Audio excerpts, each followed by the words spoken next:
Chamba welfare association की मासिक बैठक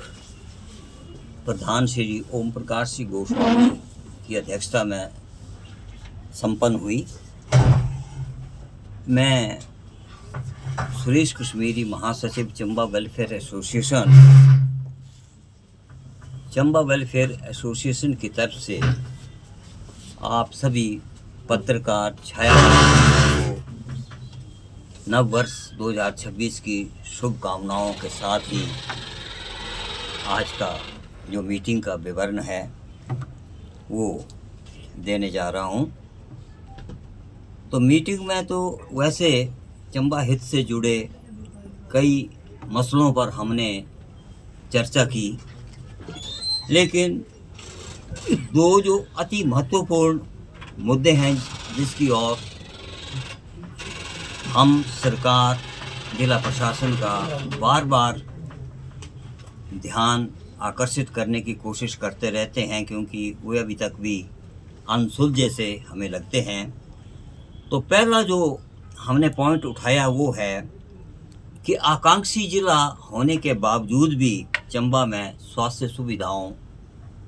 की आज भी स्थिति जो है वो बदहाल बनी हुई है। बैठक में इस बात पर सभी सदस्यों द्वारा गहरी चिंता व्यक्त की गई कि सरकार द्वारा घोषित आकांक्षी जिला चंबा आज भी बेहतर स्वास्थ्य सुविधाओं के लिए तरस रहा है। यहाँ की 6 लाख की जनता एकमात्र इसी स्वास्थ्य संस्थान पर निर्भर करती है, लेकिन दुर्भाग्यपूर्ण अभी तक भी इस खुले हुए मेडिकल कॉलेज में पर्याप्त सुविधाएं हमें नहीं मिल पा रही हैं। 8 साल हो गए इस मेडिकल कॉलेज को खुले हुए, लेकिन दुर्भाग्यवश आज भी यहाँ जो फैकल्टी है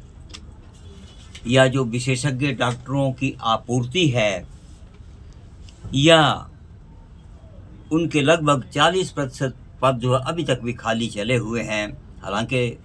2 बैच डॉक्टरों के यहाँ से पास आउट करके निकल भी चुके हैं,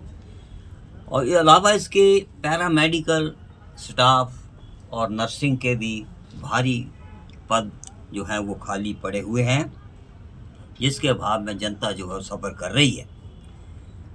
इसी तरह से हमारे मेडिकल कॉलेज को अन्य मेडिकल कॉलेज की अपेक्षा बहुत कम बजट जो है वो दवाइयाँ खरीदने के लिए दिया जाता है, ऐसा हमें सूत्रों से पता चला है। तो पर्याप्त बजट के अभाव में अस्पताल में दवाइयों की भारी कमी चल रही है, और जो मरीज़ होते हैं या लोग हैं उनको मजबूरी में बाहर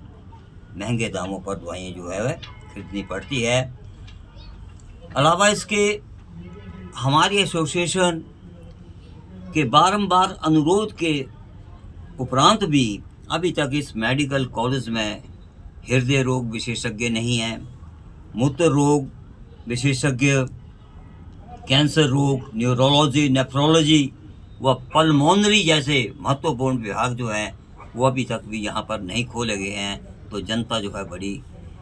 दुविधा में है, बड़ी कठिनाई में है, और इस किस्म के मरीज़ जो है इलाज कराने के लिए यहाँ से दूर दराज टांडा, धर्मशाला, शिमला इत्यादि के लिए उन्हें जाने को बाध्य होना पड़ता है। के बीच में स्थापित है, तो सड़क के बीचों बीच से एक भवन से मरीजों को दूसरे भवन में टेस्टों के लिए ले जाने, जांच के लिए ले जाना पड़ता है। तो भारी ट्रैफिक व सड़क किनारे खड़ी गाड़ी जो है वो अवरोध पैदा करती हैं। तो हम अपने प्रशासन से, जिला प्रशासन से मांग करते हैं या सरकार से भी मांग करते हैं, अपने माननीय विधायक से भी मांग करते हैं कि इस क्षेत्र को साइलेंट जोन घोषित करें, और जो वाहनों की आवाजाही है वो चौगान नंबर 4 और 5 के बीच का जो रास्ता है वहाँ से उनको डाइवर्ट किया जाए, या फिर दोनों भवनों के बीच में एक ओवरहेड ब्रिज बना दिया जाए, ताकि जो दाखिल हुए मरीज़ जिनको इलाज के लिए या जांच के लिए दूसरे हॉस्पिटल में ले जाना पड़ता है उनको कठिनाइयों का सामना ना करना पड़े। तो दूसरा महत्वपूर्ण मुद्दा जिस पर आज सदस्यों ने अपने विचार रखे, वो है कि चंबा शहर की पेयजल समस्या, इसके बारे में हमने थोड़ा डिस्कस किया कि पेयजल समस्या व्यवस्था को लेकर भी गंभीर चिंता व्यक्त की गई, क्योंकि चंबा शहर वर्षों से मात्र एक जो पेयजल योजना उसी के सहारे पर काम कर रहा है। इसका कोई विकल्प प्रबंध नहीं है। अगर वर्षा या प्राकृतिक आपदा के कारण ये स्कीम बंद हो जाती है तो पूरा शहर जो है, पूरे शहर की आबादी जो है, वो पानी की एक एक बूंद के लिए उनको दर दर भटकना पड़ता है। पिछले साल अगस्त और सितंबर के महीने में जब मनमेश यात्रा हो रही थी, उस वक्त भी प्राकृतिक आपदा के कारण शहर की पेयजल आपूर्ति लगभग 15 दिन बंद रही थी। लोगों को भारी कठिनाई का सामना करना पड़ा था। तो हम जल शक्ति विभाग के उच्च अधिकारियों, जिला प्रशासन और सरकार तथा माननीय सदर विधायक से उम्मीद लगाते हैं कि इस पर ध्यान देते हुए किसी विकल्प योजना का जो है वो प्रावधान करेंगे। इसके लिए हम भी एक सुझाव देना चाहते हैं कि शहर के 3-4 ऊपर क्षेत्र के मोहल्लों में अगर वो ओवरहेड टैंक बना दिए जाएं और उसमें पानी जो है वो संग्रह किया जाए, या जो जितने बने हुए हमारे टैंक, उनकी क्षमता जो है, भंडारण क्षमता को बढ़ाया जाए, तो इस तरह से शहर को पानी के बिना नहीं